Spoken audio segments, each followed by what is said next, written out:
The British government says it is putting the military on standby as part of further measures to address a supply chain crisis which has led fuel pumps to run dry amid panic buying by motorists.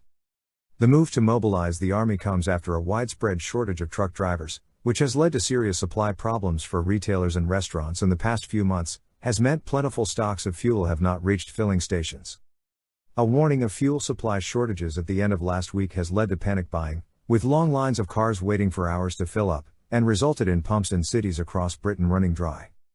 The government had already announced plans to issue temporary visas for 5,000 foreign truck drivers, suspend competition laws and entice former drivers back into the industry as part of measures to deal with the labor shortage.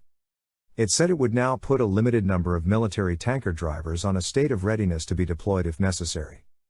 The Army tanker drivers will receive specialized training before deploying to help deal with supply chain issues, the government said. The demand for fuel has meant that 50% to 90% of pumps were dry in some areas of Britain, according to Petrol Retailers Association, PRA, which represents independent fuel retailers who account for 65% of all the 8,380 UK forecourts. The fuel industry says there is no shortage, and the issue is transporting petrol and diesel to forecourts.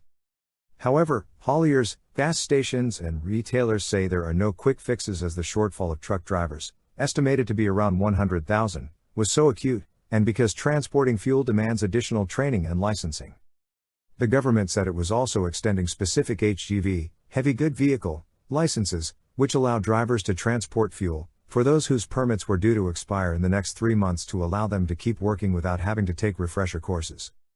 Transport Minister Grant Shapps said they were already seeing an easing of demand at gas stations as the public responded to the message not to buy fuel unnecessarily.